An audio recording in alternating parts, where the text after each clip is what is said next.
इनाम साहब, ये तोशाखाना का उसका तो आपने ज़िक्र किया और उनकी तस्वीर बनाने की, गिफ्ट्स की, उसकी वजह से आपको नौकरी से भी फारिग होना पड़ा। तोशाखाना के अलावा भी कोई कीमती तोहफे तहाइफ आते थे बनी गाला में? जी बिल्कुल आते थे, तोहफे मंगवाए जाते थे, आते थे, मंगवाए भी जाते थे? जी बिल्कुल मंगवाए भी जाते थे। हाँ बिल्कुल। ये किस तरह के लोगों से मंगवाए जाते थे? मुख्तलिफ शख्सियात थी, बड़े बड़े जिनमें नाम है। अमीर लोग, जी बिल्कुल। अच्छा जी जी, ताल्लुक़ ही सिर्फ अमीर लोगों से रखा जाता था जी, गरीब लोगों से ताल्लुक़ नहीं रखा जाता। अच्छा, गरीब लोगों से ताल्लुक़ नहीं रखा जाता था? नहीं नहीं। तो वो तो कहते हैं कि बड़ी रूहानी शख्सियत है, तो रूहानी शख्सियत तो गरीबों का बहुत ख्याल रखती है, लेकिन उधर अमीर लोग ही आते थे। उधर अमीर लोग ही आते थे जी, और उनसे मुख्तलिफ चीज़ें भी मंगवाई जाती थी। ये छुट्टी के बाद शाम के वक्त जब खान साहब उधर चले जाते थे तो रात के वक्त में ज़्यादातर किस तरह के लोगों का आना जाना होता था? उसमें डिफरेंट लोग होते थे जी। उसमें जैसे कि आपने कहा कि अमीर लोग, उसमें ऐसे लोग आते थे जिसमें अक्सर हमें कहा जाता था कि इनका नाम आपने नहीं बताना, ना गेट पे बताना है, ना सिक्योरिटी स्टाफ पे बताना है, और हमें भी नहीं बताया जाता था।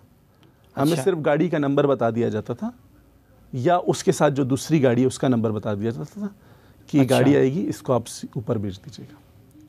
ऊपर अच्छा। से मुराद में रही है क्योंकि घर का पोर्शन ऊपर था, इनका जो ऑफिस का सेक्शन था जहाँ पे हम लोग बैठते थे वो नीचे था। बनी गाला में ज़्यादा इन्फ्लुएंस पीटीआई के किस बंदे का था, किस रहनुमा का था?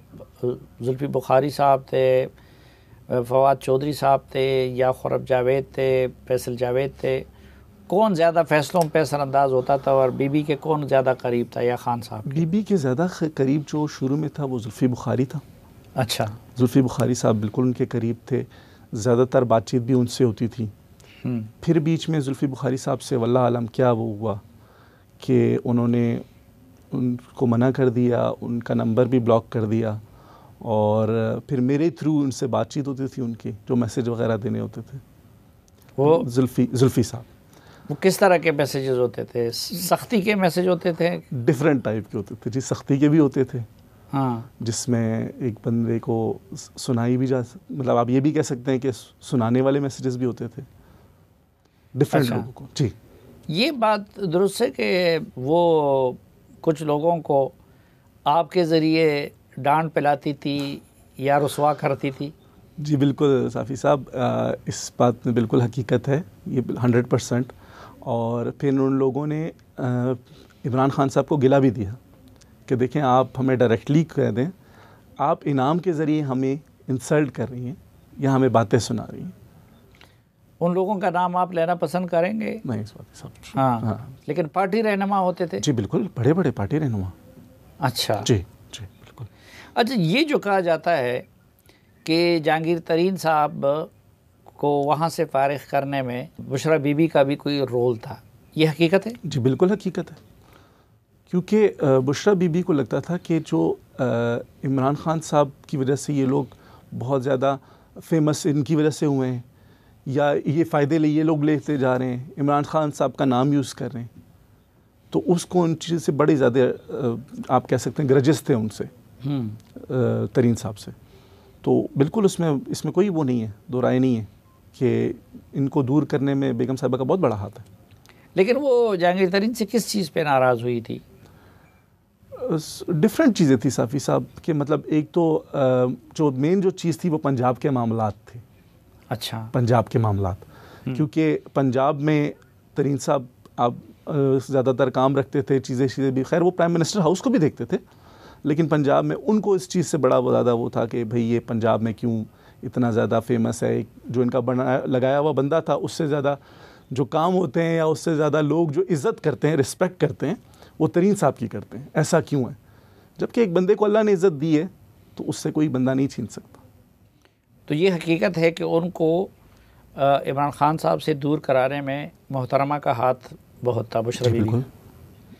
और ओन चौधरी को दूर करने में या निकालने में, उसमें भी बुशरा बीबी का कोई हाथ था? ओन चौधरी साहब ने तो खुद ही एक्सप्लेन किया, और मैंने ना एक दिन नईम उल हक साहब से पूछा भी था। नहीं, वो तो हमने ओन का वर्जन सुना है ना, लेकिन बीबी के साथ आप थे ना। उनको बीबी साहिबा को ज़्यादा मसला ओन चौधरी साहब से ये था कि आप खान साहब से ज़्यादा वफ़ादार ओन चौधरी साहब और अलीम खान साहब के, आप जो है ज़्यादातर उनके वफ़ादार हैं। अच्छा, ये उन पे शक करते थे? ये उन पे शक था उनको कि आप अलीम खान के ज़्यादा वफादार हैं और जहांगीर तरीन साहब के, और जहांगीर तरीन साहब के, तो इसलिए उनको बैठे बैठे, और जिस रात आपको पता ही होगा कि जिस दिन इमरान खान साहब ने ओथ लेना था प्राइम मिनिस्टर का, उस रात उनको फारिग कर दिया। और मैं यहाँ पे यही कहूँगा कि मैं और ऑन बेचारा रात को 12-1 बजे तक कार्ड्स बांटते रहे, और उसके बाद एकदम जी नई मुल्क साहब की उनको कॉल आ जाती है कि कल आपने नहीं आना, क्योंकि मोहतरमा ने ख्वाब देखा है कि आप अच्छा ठीक नहीं है उनके लिए। तो ये अच्छा, ये जब अगले दिन पीएम हलफ ले रहे थे जी जी, तो रात को इनविटेशन कार्ड आप और ऑन तकसीम जी बिल्कुल रात 12-1 बजे तक हम इकट्ठे थे मैरियट में, लोगों को दे रहे थे कार्ड्स डिफरेंट जगह पे जाके। उन्होंने मेरी ड्यूटी लगाई थी। अच्छा, मैरियट के बाद, क्योंकि मैं मैरियट में निकल गया था, हाँ, मैंने सुबह उधर जाना था 7 बजे, मैं निकल गया था। उसके बाद ऑन साहब ने कुछ लोगों को कार्ड्स देने थे, तो वो सेरीना चले गए, वहाँ पे उनको कॉल आई, उनको कॉल आई कि सुबह आपने नहीं आना, आप वापस लाहौर चले जाएं। क्यों? क्योंकि बेगम साहिबा ने ख्वाब देखा है कि आप अच्छे नहीं हैं, ठीक नहीं है। ये तो खैर ओन चौधरी साहब ने भी आपको बताया, और नई मुल्क साहब से मैंने पूछा था तो उन्होंने ये बात की थी कि यार मुझे खान साहब ने यही चीज़ की है। अच्छा, जहांगीर तरीन जैसे मोहसिन, ओन चौधरी जैसे राजदान, इतने बड़े बड़े लोगों को एक दिन में अगर फारिग किया जाता था तो खान साहब बुशरा बीबी के फैसलों को रिजिस्ट नहीं करते थे? या साहब बुशरा बीबी के फैसलों पे बिल्कुल भी रिएक्शन नहीं देते थे। रिएक्शन अगर दे भी देते थे तो उनकी सुनी नहीं जाती थी, मानी नहीं जाती थी।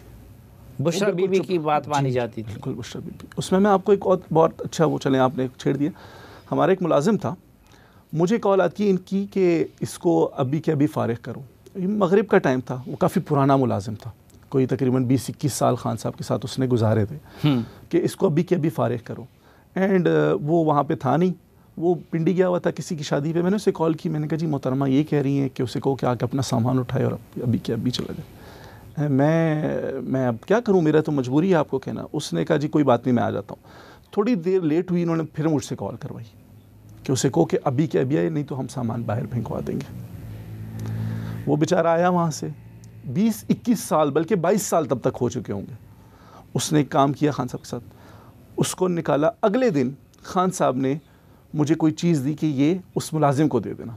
खान साहब जब सुबह जाते थे ऑफिस तो मैं बाहर खड़ा होता था कि कोई काम शाम हो, तो उन्होंने कहा कि ये उसको दे देना। उसी मुलाजिम का नाम लिया, तो मैं थोड़ा सा वो हो गया। मैंने कहा जी उसको तो रात को निकाल दिया। कैसे निकाल दिया? मैंने कहा जी बेगम साहबा की कॉल आई थी, उन्होंने बड़े सख्त अल्फाज में, तो मैं तो जो बेगम साहबा कहेंगी क्योंकि आपका ऑर्डर है।